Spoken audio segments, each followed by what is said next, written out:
Dear friends in the Dhamma, very good morning and very good Sunday to each and every one of you.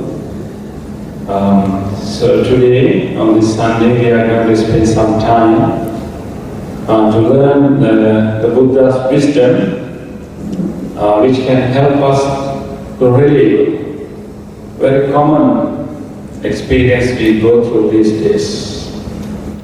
Right? What we call stress. So we have so many facilities in modern world, and many things have become so easy for us to do.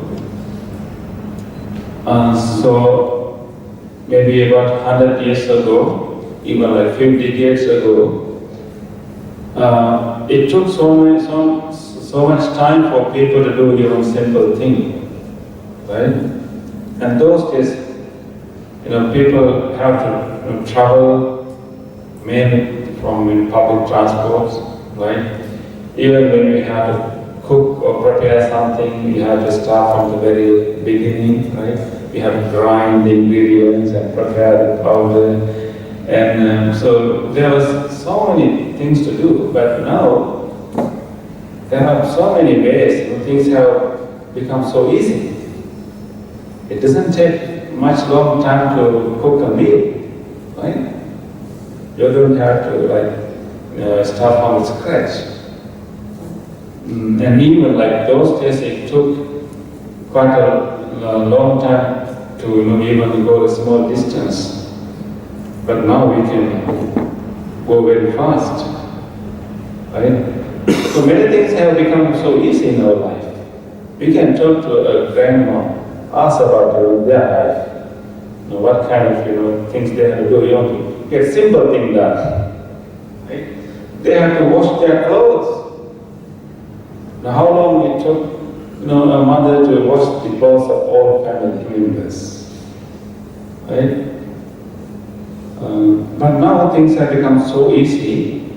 So by right, we should be very easygoing, free people who have so much time, because many things have become so easy and convenient and fast, right? So do we have more time now? Ironically, all the many things have become so easy and convenient and fast. For some reason, we don't have that time. We are not that free also. So what has happened to us? And how the people, 100 years ago, lived, free, more free than us, even though they have so many other challenges to go through in their life.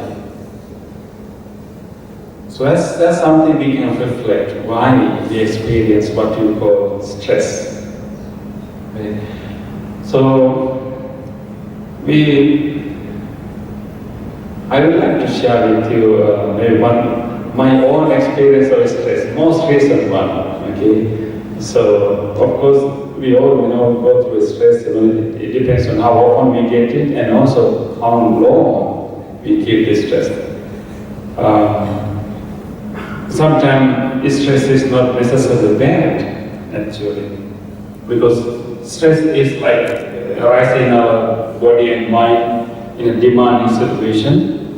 When you really want to get something done, and you need to put a lot of effort, and you experience stress, and that becomes a kind of motivation for you to push, come out from your lethargy, and then you put your whole energy and get that thing done.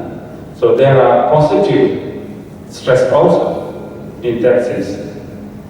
But stress becomes so negative when you start to feel it very often, when we keep it longer and longer and longer, and when we do not know how to relax after a stressful event. Otherwise, some minimum level of stress can be useful for us to get out and do some things and get things done. My recent one, actually it happened at the airport. at the tail. I had a long journey from US, about more than 20 hours of flight.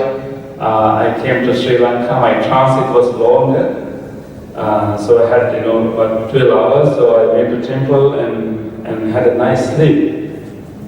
Before I came here, I sent all my flight details to here. So they told me that they will arrange everything to pick me up from the airport. So then after that, I didn't pay attention to that. I could have given a call when I was in Sri Lanka, but I fell asleep. So very quickly, I came to the airport, get the other flight. I had the night flight. So morning I came, and then I arrived, and then even I forgot to give a call before I leave from Colombo, right? So only after I arrived and I cleared my immigration, so I was expecting that when I come out from to the arrival hall, there will be the driver who is assigned to pick me. But actually late I found out actually my flight has arrived early and there was no queue in the immigration, so I had come quite early. So I came out, I see no familiar face around. I look high and low and I was thinking, I should have given a call. I should have confirmed, who knows whether there's change of plan. And now I took my phone, realized that there's no connection. Right? And there's no connection, and then what I can do? Maybe they have come to different, in care it's complicated, we have care 1, care 2, those kind of things. So I'm questioning, did I give them the right flight details? So what I can do? So the moment of stress. So how, of course, I could have easily take train or taxi and come here. But that moment, and after a while, I was looking and thinking what I can do. I have no phone connection, nothing. How can I contact? And then after a while, somebody came from behind and asked, "Bhante, are you looking for a transport?" And it was Bhante Siridhamma.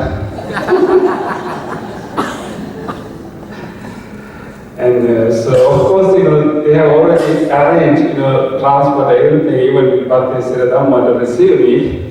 But because my flight arrived early, there was no queue in immigration, so everything was fast. But when I was reflecting that moment of stress, so there are few elements we can understand there. Because when you develop a stress when you realize that you don't have enough resources, enough means to deal with the situation.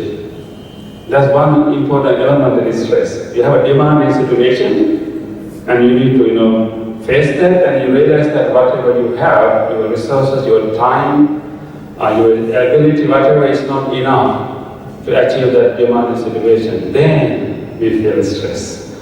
Of course, it was only a few minutes of stress, and then it is gone.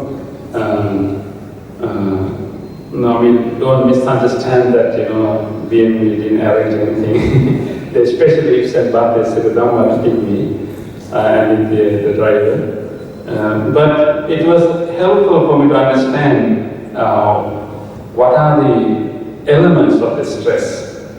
So it's important for us to really deeply understand what is this mental state. Actually, it's not only a mental state, it's actually a physical state. Do you remember when you feel stressed last time? Was it only mental, or did you feel it in your body?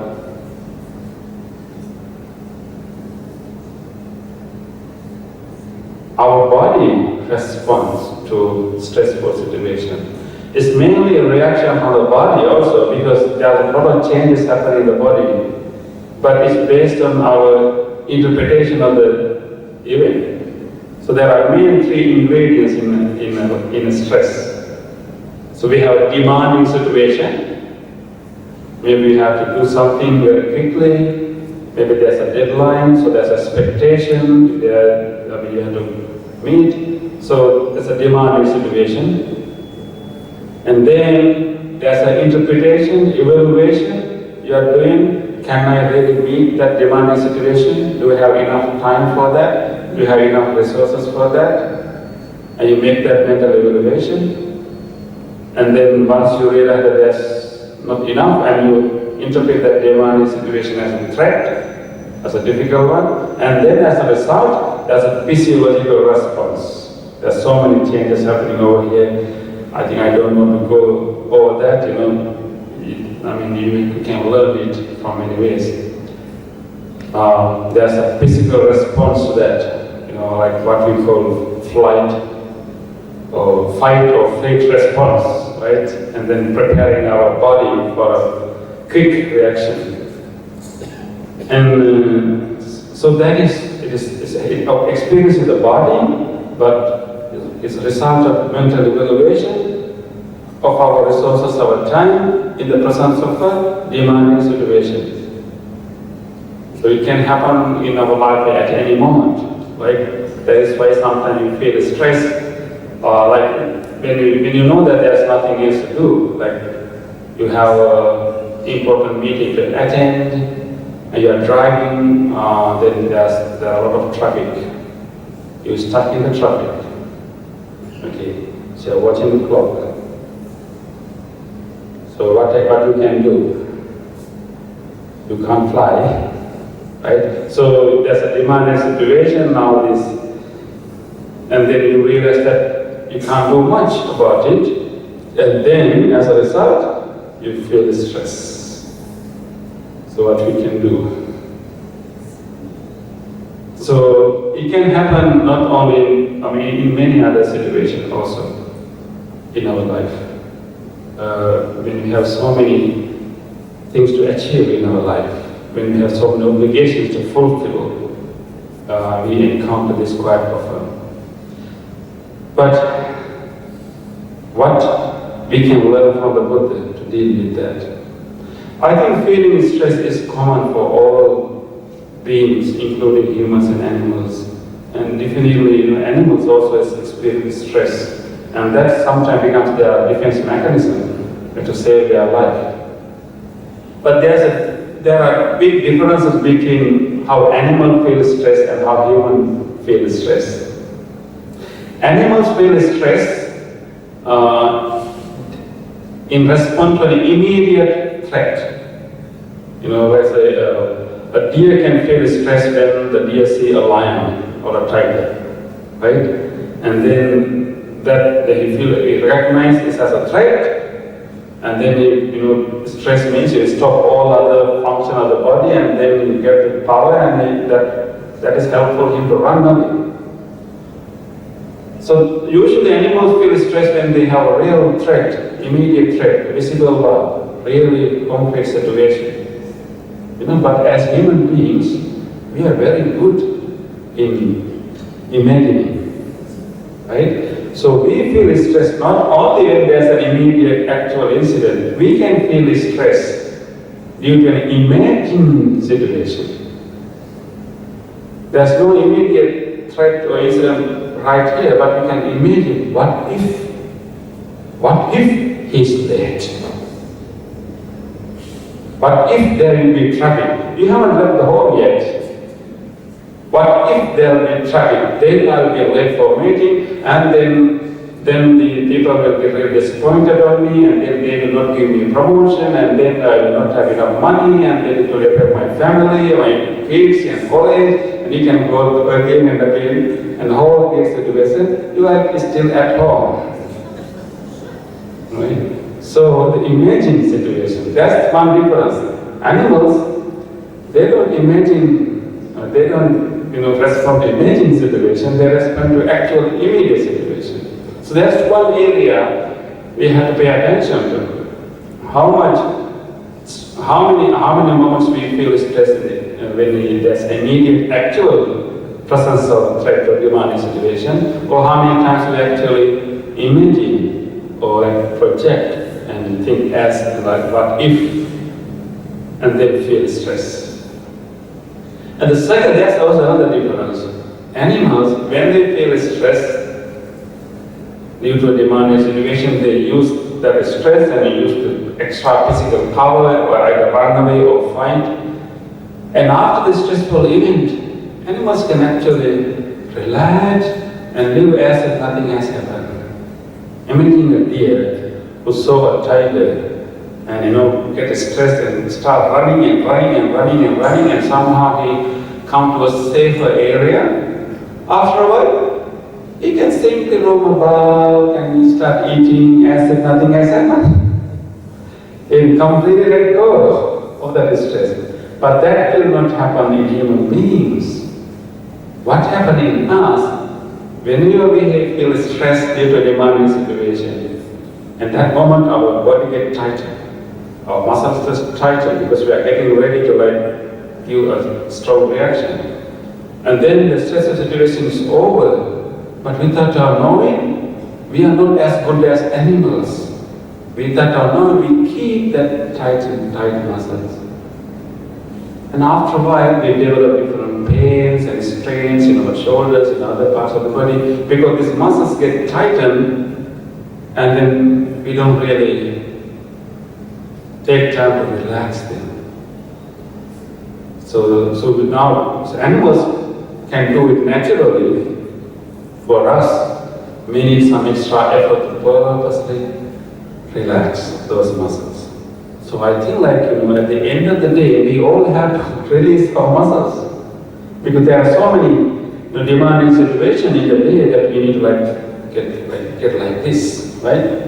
And somebody call us and kick us or do something, we pick up and get like this, and then at that very reaction, we tighten our muscles, and then we don't really release it. We keep it like this.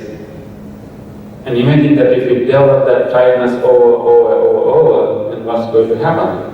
Sometimes some bodies, and in some areas in our body, become really stiff. We can't really move at all. And then maybe we have to go to a doctor, maybe a massage, and some kind of help. That's the other difference happening in us. So therefore, as human beings, actually, we have to really take some more attention to at least be as good as animals. So sorry,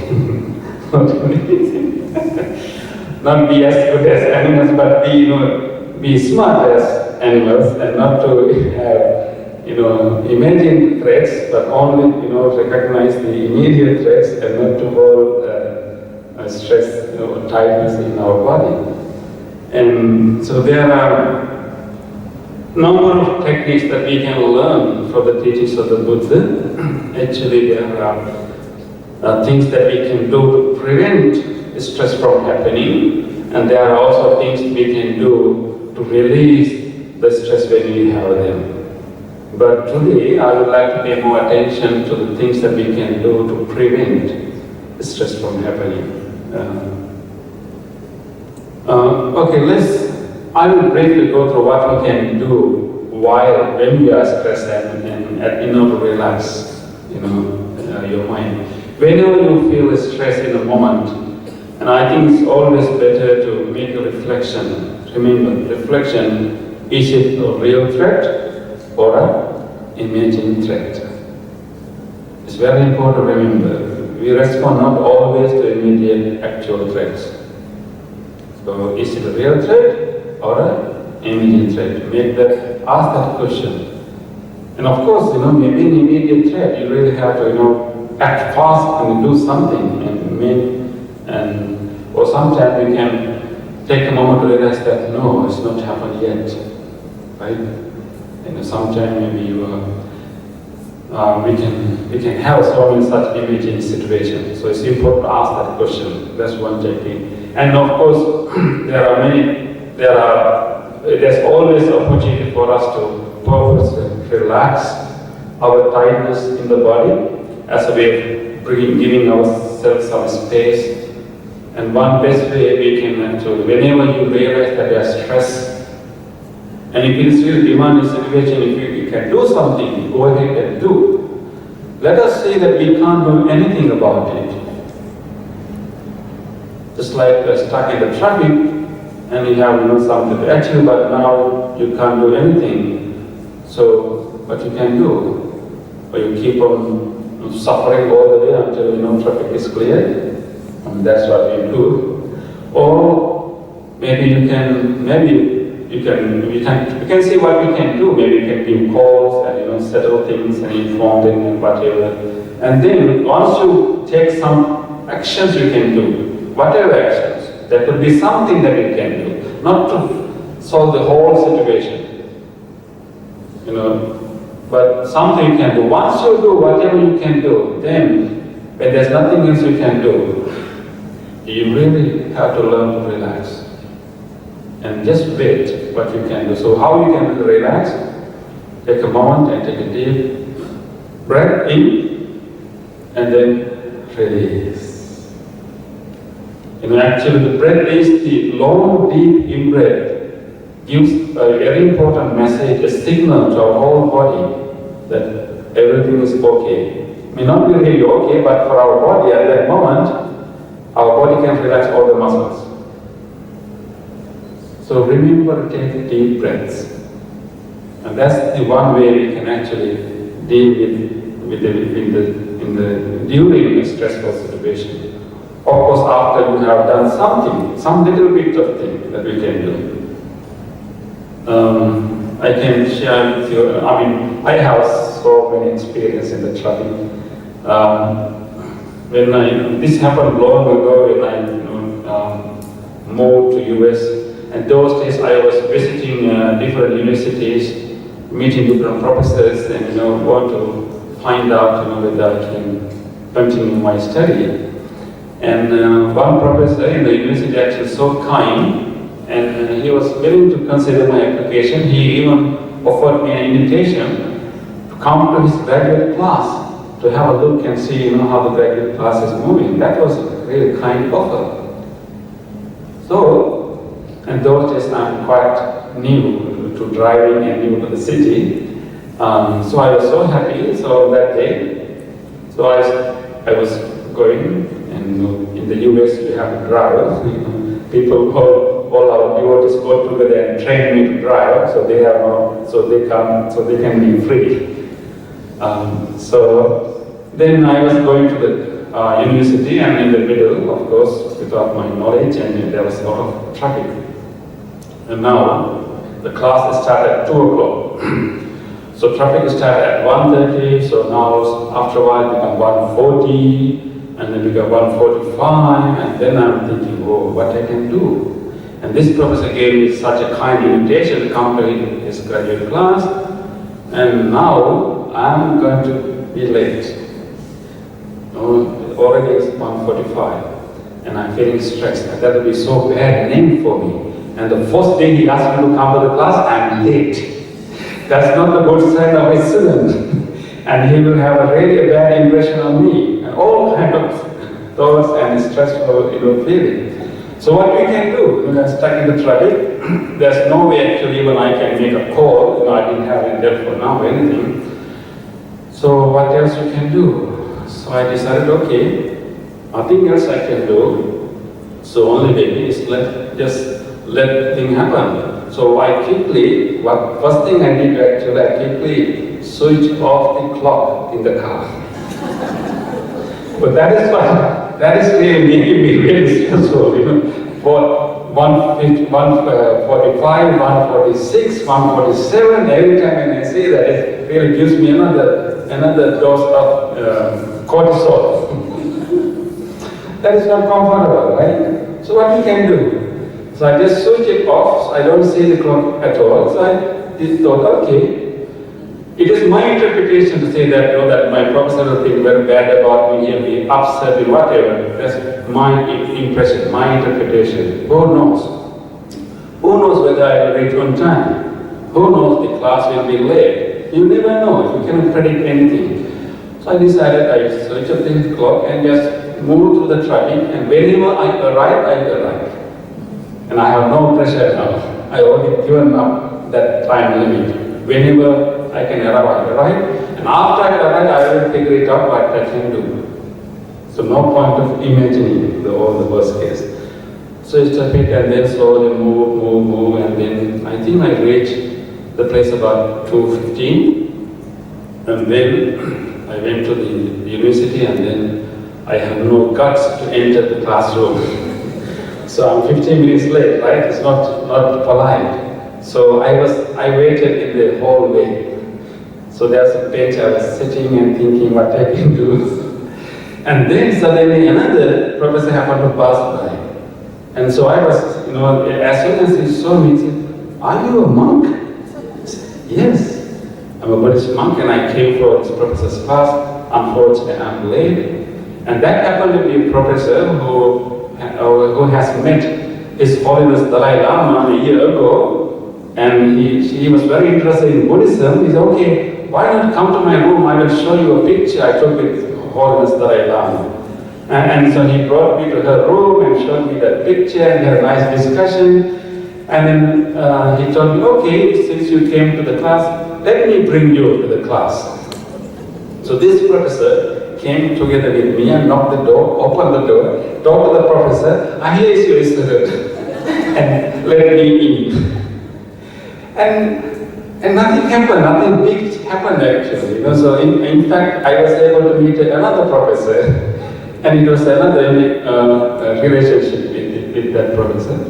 So I could have suffered all alone in the traffic, looking at the watch and having more pain and more stress and imagine the worst.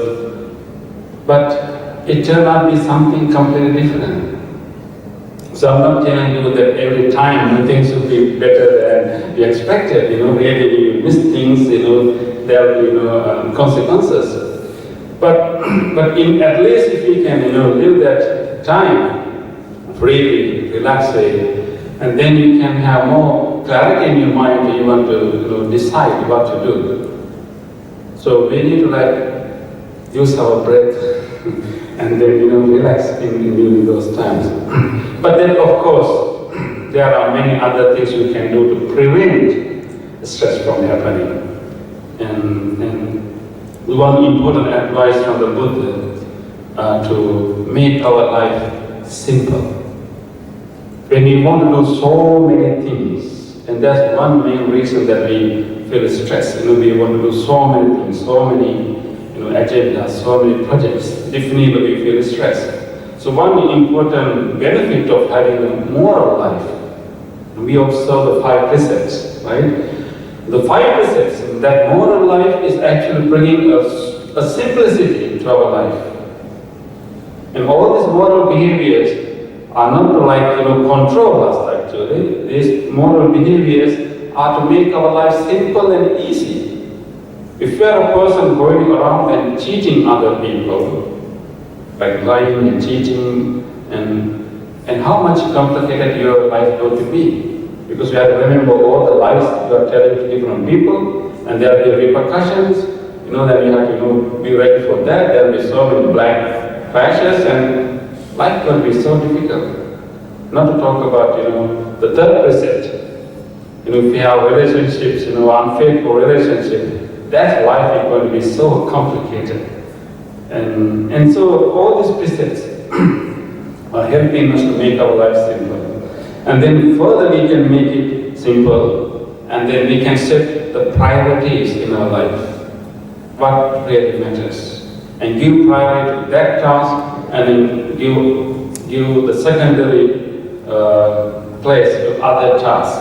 And then choose what is most important in your life, and sometimes you may have to let go of other things. And it mainly organizing. And I'm slowly getting used to that. I want that a lot, because recently now I have been teaching to myself to say no. That has been a very difficult thing for me. Whenever people make invitations, I feel very obliging. I try to fulfill all the things, and at the end I realize that actually I'm losing my own peace, my own time to practice. And then I think I have to teach myself sometime to say no, and then and set my priorities, and not out of unkindness, but as a way of organizing things. Yeah, so that is why I already have said to Brother Leslie that I will come once a year.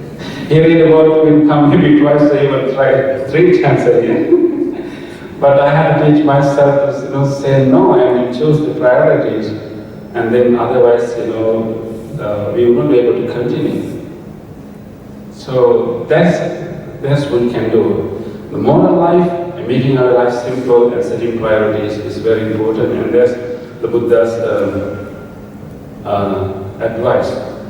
But importantly, as a way of preventing stress from happening, but the most important contribution we can get from the teachings of the Buddha is to be familiar with the Buddhist worldview, familiar with the way that Buddha has described our life and the world, and to be familiar with that explanation, because the Buddhist explanation of the life can be so helpful for us to not to get into stress, not to become stressed.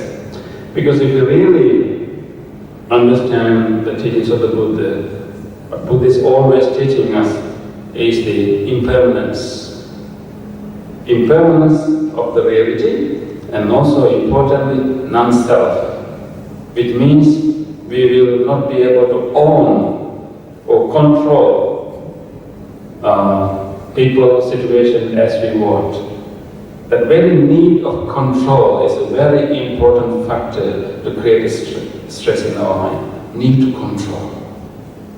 Like let's say we have a team, we have a group of people, maybe you are a teacher, maybe you are a leader, and you want people to behave in a particular way, and you try all your techniques, but these people at instance are behaving all kinds of ways.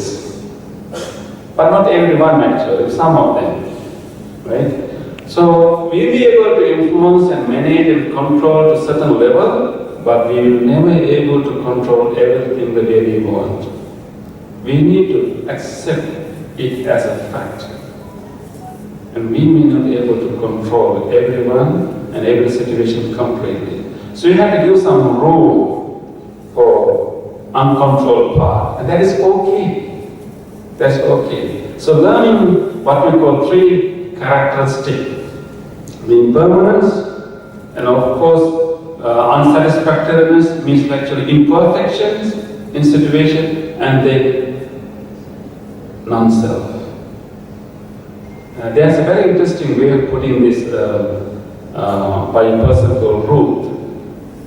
3 characteristics is actually telling us nothing is permanent, nothing is perfect, nothing is personal.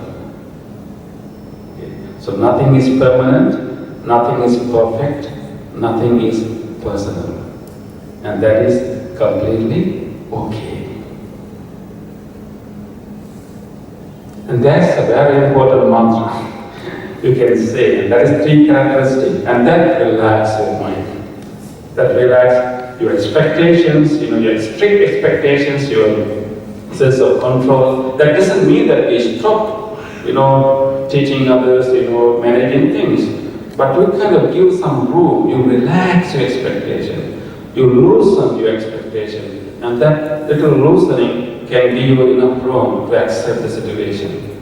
Sometimes we organize something, but when you organize something, always give some room for unexpected things. Sure, they are going to happen. Don't be surprised and stressful when those things happen. Beforehand, give some room. So this is how I'm going to organize this should be happen, but 20% of it will be unexpected things. Give that room. And when those things happen, don't be stressed. You already knew that's going to happen. If any of your plan, if you achieve 80% of it, that's a big success rate. And if you want to achieve the next 20, you are going to be so stressful, you are going to get more troubles, and very rare you'll be able to achieve that. But in that very struggle of achieving the next 20%, you destroy all of the things too. So sometimes you need to keep that's room for unexpected things to happen. So that loosening that kind of expectation and taking Like not taking things personally, like non-self teaching, not taking this personally. Like if things doesn't happen the way you want, if things didn't happen the way you expected, that doesn't really mean something about you. If people in the audience is not behaving the way I want or the way I wish to be, it's not necessarily telling about me only. It's also so many other conditions. So even though you yawn here, and do that kind of thing, I do not take it personally. Because it's not really only about reflection of a speaker, but also so many other conditions. So we need to train our mind to take this less personally, and that becomes so easy. Even as a parent, we have a duty and responsibility to teach our children, to train them, to groom them, to be the best people they can be. But we have to give some room for their own personalities, for all their things, and don't think that just don't take personally if the children do not behave the way you wish them to behave. Don't take it personally as my fault. Because they are also individuals also. So taking things less personally can really help us. So most of the time actually stress happens when we give too much value to one incident. We think that if this thing failed, the whole life is going to be failed. So when we are dealing with a situation, dealing with a challenge, we think that is the most important event, and we treat it as almost like the end of the life. But one thing you will learn from the teachings of the Buddha, from his three characteristics, no single event can change our whole life. No single event. Like one single event cannot change our whole life. You may fail in one event, there are so many other opportunities for you to correct, for you to do something else. So when you give so much value to one single event, if this thing failed, I'm going to be failed. That's the wrong evaluation we make. So no, don't worry. Sometimes let it be unsuccessful, let it be failed. That's okay. And we can have that space in our mind. So learning the three characteristics is really important, and it really helps us to calm our mind. So the lack of full control, the lack of full control, ownership, and accepting that things are changing all the time. That nothing is permanent, nothing is perfect. Don't expect perfection even in the people, Accept and give some space for weakness of the people. That's going to happen. And then nothing is personal. And the life will be stress-free if you do that. There's an interesting story. A person heard that there was a saint visiting his village, and this person has a lot of problems and stress. Also, he went to meet this saint and want to get some advice. And this saint had a group of people, and he was actually collecting camels. The camels?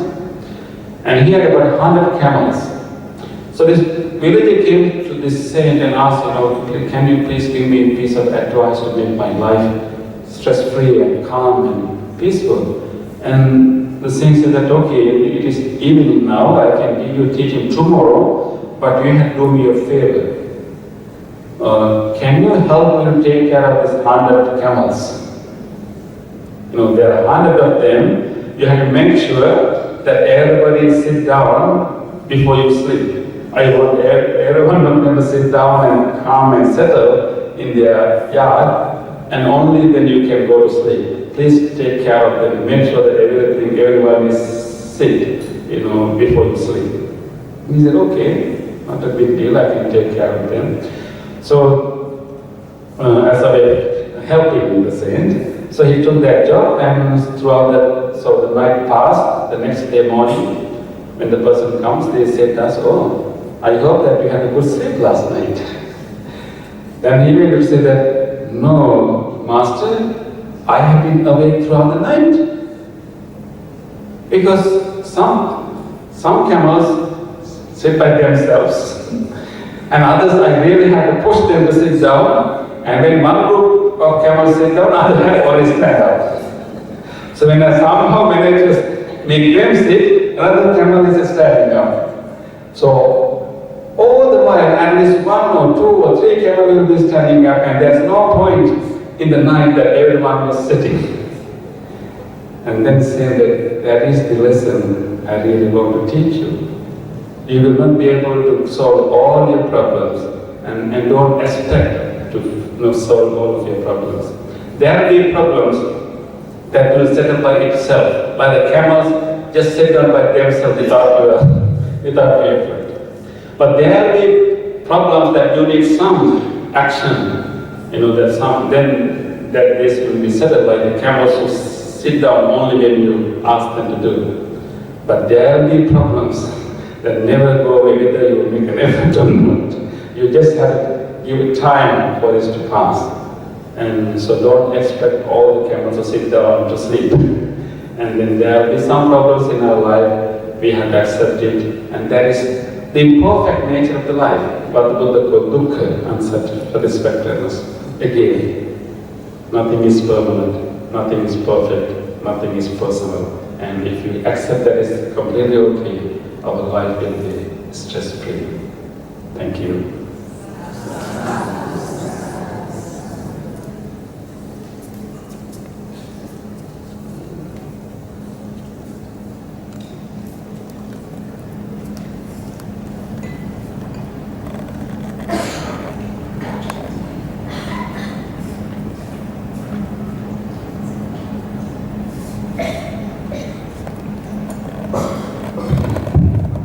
Our highest thanks to Bhante Dr. S. Pemarathana for the very excellent Dhamma sharing today. Any questions, brothers and sisters? Okay, please do take this opportunity to ask questions, as we get to see Bhante only once a year, okay?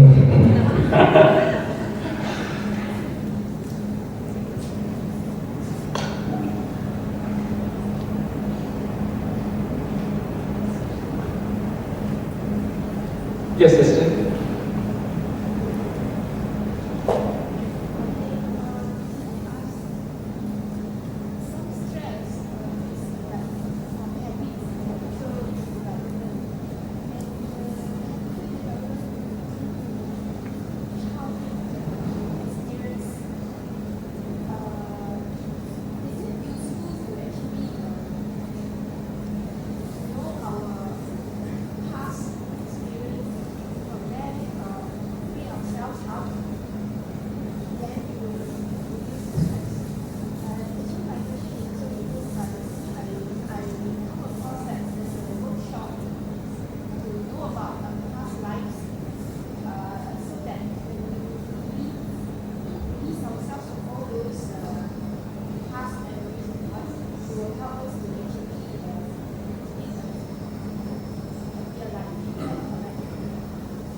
I think the question is, sometimes our stress can be due to our childhood experiences, sometimes suppressed emotions, some episodes happen in our life. So the question is whether it is okay to revisit the past and even find out the previous life also, and then if it is helpful to relieve the stress. I think it depends. Definitely there could be some childhood trauma, that kind of incidents happen in our life. In such situation, we really would like, it can be helpful if we get professional help, help from therapeutic help to go to those memories, go to those episodes, go to those traumatic moments, and then release those moments in a very safe environment. Like people have go through natural disasters, some kind of violent experience in the childhood can develop different tendencies to develop stress. So in that situation, really, it's helpful to revisit those memories, but in a very controlled, safe environment with the guidance of a professional, help and guide. But I think at the same time, from a Buddhist point of view, what we really need to realize that whatever happened in the past is not necessarily ours. So we need to develop this understanding that we should not identify ourselves strongly with our past events. Because we know that in Buddhist explanation, we as individual is not actually one single thing. This is moving all the time, bodily, mentally moving all the time. Who we were at the age of 5, 6, 7, 8 is not really the same person now. And we have changed so much, and we have a memory because there's a continuation, but we are not really the person lived 10 years ago. So therefore, we should be able to release that identity. Yes, these things happened, and these things occurred, but I have a memory of that, but I'm not the same person now.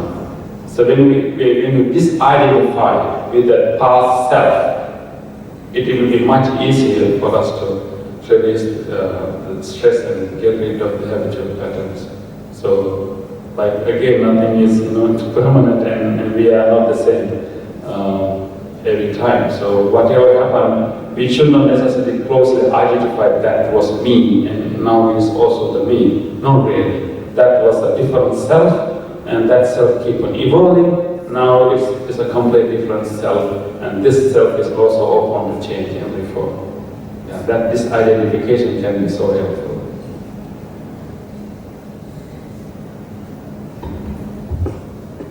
Any more questions, brothers and sisters? Please do use the mic also, because we are recording this talk. Okay. Thank you for your cooperation. I think they don't want to give me stress.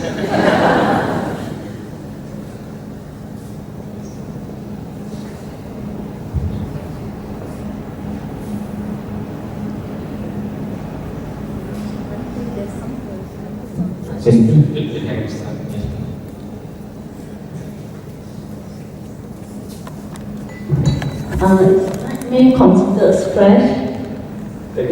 Nightmare. Okay. Can we consider stress? During nightmare, you may feel extra stress. Yeah, but nightmare can be a cause to create stress in you, right? So because I have a friend who usually have a very bad nightmare. So I just wonder how is it caused? Is it due to stress? And then if there's any this way, how can we overcome it? Okay. Yeah, thank you, sister. Yeah, but there can be many reasons, for anyone to have nightmares. Again, it could be childhood experience, could be, stress or any other thing. So we cannot give one single answer there. But if you ask how Buddhist teaching can help to get rid of nightmares, is that actually we can prepare to sleep, not simply go to bed, but do some preparation before sleep. Because nightmares can come can come to us when our mind is not settled. Our body is sleeping, but our mind is not really sleeping. So as a Buddhist practice, what we can do actually before we sleep, we take gradual approach to sleeping. So you relax everything before you sleep. Like, very important thing is stop watching anything on the screen at least 30 minutes before you sleep. And then make sure that it's there, and then not to start any arguments or any kind of emotional things. So have that kind of peaceful time, that kind of preparing for the sleep. And then the best thing to do is called practicing loving kindness meditation before you go to sleep. The loving kindness can be really an antidote for this, because there are 11 benefits of practicing loving kindness meditation. One of these elements is not to see bad dreams. Yeah. So na papakam subinam pasati. So if you can do a loving kindness meditation just before you go to sleep, in the bed you can do it. In the bed you can sit down and generate loving kindness to yourself and wish loving kindness to everyone in the family, and then think, wish loving kindness to people living in all directions, and wish all of them to have a great, nice sleep, all people to be free from any suffering and be well and happy. When you continue that loving kindness again, your mind comes to such a serene, settled level, you can have a nice, good sleep. Yeah. So how about depression? Is it the same also stress? No. Caused by stress? No, it's No. different. It's deeper. It's different. Yeah. Oh, I see. Yeah. Okay. Brandon, can you come forward?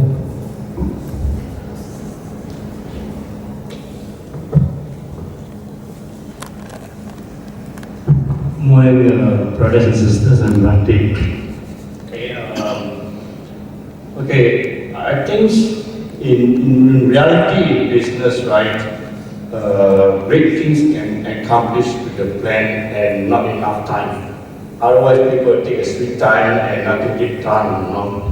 So we have to work with milestones. This is actually the realities of life and your working environment. You have a deadline. And how are we, is our Buddhist practice, right, to improve on this quality of stress? Thank you. You mean, what's the question again? My question is, we're dealing with our daily work on business and accounting, every day you're possible, you're banking, result, like that.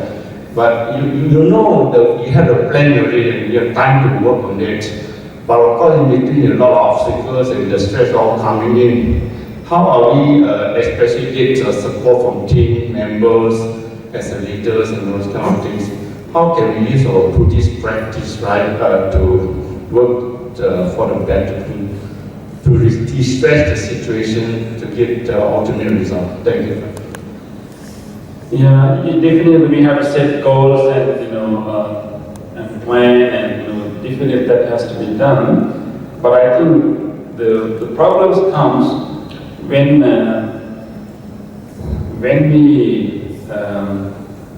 we imagine the result even before we proceed through the process. Let's say you have something to achieve and you have these people to deal with and difficult to deal with, and if you keep on thinking about the deadline, other than doing whatever we can do, at that moment, then we have more stress. I think from the Buddhist practice, what we can benefit is to be watchful about the rumination of the mind. What really creates the stress is not only the demanding situation, but our rumination in the mind, our story creating. What if I fail this? And these are going to happen. So we spend most of our time to imagine and go through what bad things can happen if I don't do it. But if you can use that time to do something, we can do.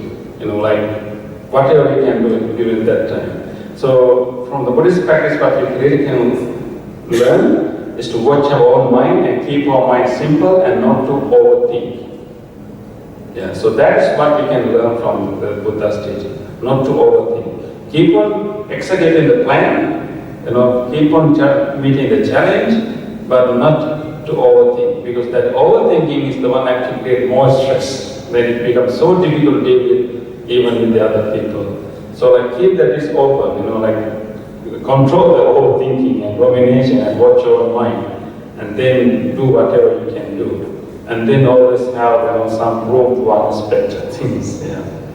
So rumination is the key.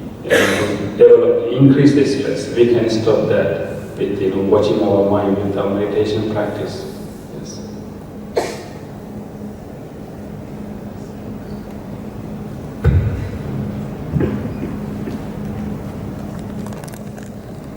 Earlier, Bhante mentioned that one of the 3 points was nothing is personal, right? Nothing is personal. Yeah. So, but what if you know for a fact that it is personal? How should we handle the situation then? What if we know for a fact that the thing is personal?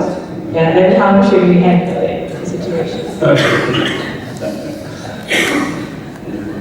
Nothing is personal in the strict sense, but there are things personal which we have to handle. But if you use that to create a strong identity, it can get more stress in us. Let's say you have to make a presentation. You have to give a talk or presentation, and then you feel like when the moment comes, you realize that I'm not well prepared. Will I be able to do it correctly? Will I fail? When you have those kinds of things, and really you are in so much stress, and people feel that whenever they want to give a public talk, whenever they want to do a presentation. And that stress comes when we connect that presentation to our self-image. If we can prepare your mind, okay, I'm going to do whatever I have prepared so far. I don't care, of managing my self-impression. And then we become much free, and you can actually do a good job. The more you focus on managing your self-image, and more you make it personal, so to speak, the more stressful it becomes. I usually give talks, and even right now I was conducting a retreat. In the middle of that, I have to give this talk, and sometimes I feel like, have I prepared enough? But then I make my mind, I'm here to share the teachings of the Buddha. I don't care whether people will be impressed or not. And I'm here, whatever I can share out of, loving kindness, I just share. I don't care whether, it will really impress them or not. So when I get rid of me, it becomes so much easier. So I remember my own advisor, my own mentor, when we talk about giving presentation. And so he came to the room to give a lesson to all our graduate students. And before he speak anything, he wrote something in the blackboard, whiteboard actually. So I still remember that. He said that your presentation is not about you. It's not about you. It's your contribution. Whatever you can contribute, you just contribute. If it's little contribution, it's okay. It's not about you. So I'm not saying that there are different personal issues, personal things, but more you attach that to our personal image, our identity, more stressful it becomes. Sometimes it can loosen it. It can really affect us, but that's okay. The particular what we really want to make is to disconnect it from our identity, of our self-image, managing self-image. It becomes so much easier. Then we can actually do things better. Yeah, that's what I mean.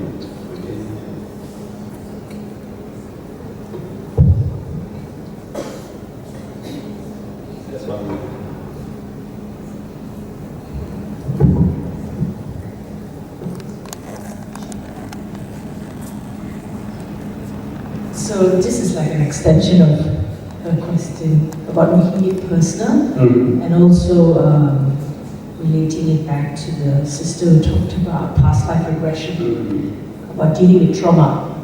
So in my case, personally, if emotionally there occurred a trauma, say about 15 years ago, personal trauma, and I've taken it personally because it's something to do, it was very close. So the emotions are still there. I cannot let go of the emotion, even though the event and the people has passed, but I'm still stuck there.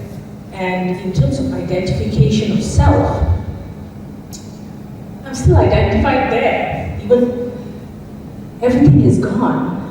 And even, remember you said about time, we change, right? Yeah.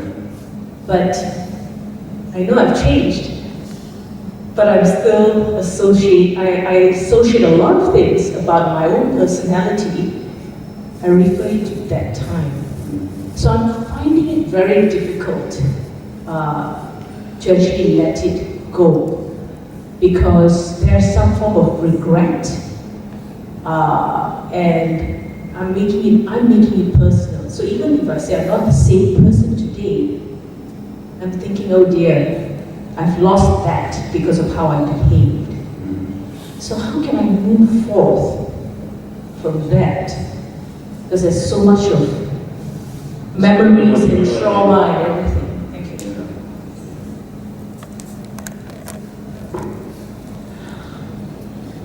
Yes, sister, we can have such episodes in our life that is so difficult for us to let go, very particularly emotional episodes and very traumatic event and main event in our life. But one thing we need to remember is that actually our memory itself is a selection.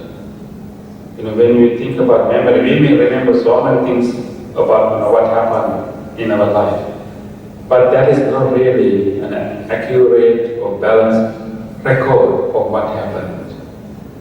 Our memory is biased. So, of course, what we can do is that such incidents happen, but there are also many other things happen also. It is we who actually choose some of the events due to maybe emotional impact, due to whatever reason we have chosen certain episodes and incidents, and we only limit our memory to them. But there could have been so many other things happen all over our life. So sometimes in order to balance those traumatic incidents, maybe we can recover other memories that can help us to balance that. That's not the only thing happen, there are so many other things happen. The identity that I'm creating, the image that I'm creating based on that incident is not necessarily accurate. It's a biased construction. So you can add more details if you want. In fact, there's a meditation practice called Naikan in Japanese Buddhism, where you try to recover memories which related to your family members. Which relate to ourselves, because our memory is necessarily biased, and we have a negativity bias mainly, and we remember most negative things more than the positive things. That's also inherited from our history, from our ancestors. That's good for survival. When you remember negative things, we can be safe and not to pay attention to positive ones. But that can be unhealthy. So there's a practice called Naikan. You actually revisit your past and try to remember the other things that happened in your life. Let's say you have a bad memory with your parent or with someone, and then you actually will go to that. And Naikan is actually a different practice, more gradual, systematic practice of going to the most earliest period of your life and slowly recovering memories one after the other. And they particularly want to recover memories of being held by parents, by other family members, by others. And so in that way we can actually have more realistic view of our past. So one thing we need to remember is the memory is biased memory, and we can include more of that. And again, to disidentify is maybe something will not be easy for us to do, but actually we should be able to move.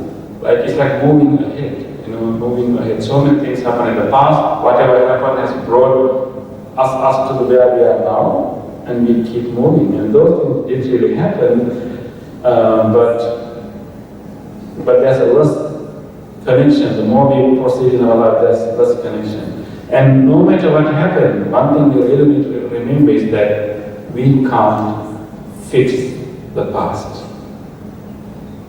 It's gone. It's no more actually, and there's no past to fix. So our very effort to fix the past has a wrong a sense of control. Can we do it? And do we have to do it? Do we really own it? Not really. So that deep understanding can be helpful, and there are so many other things that can happen in our life And so then we get filled with new things and new memories, and then we can proceed.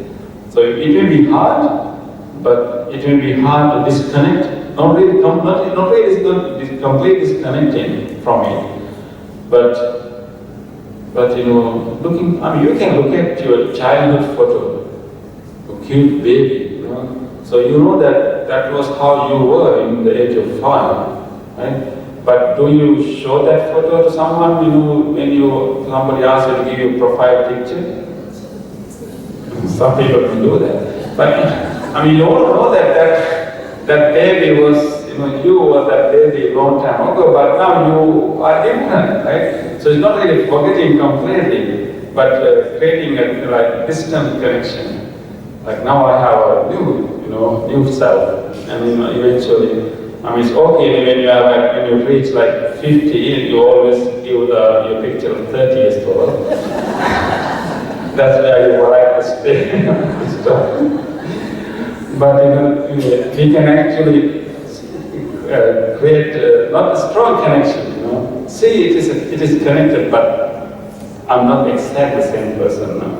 So we can gradually train our mind to do that. It may not happen as much, but it can be so free if you can do that.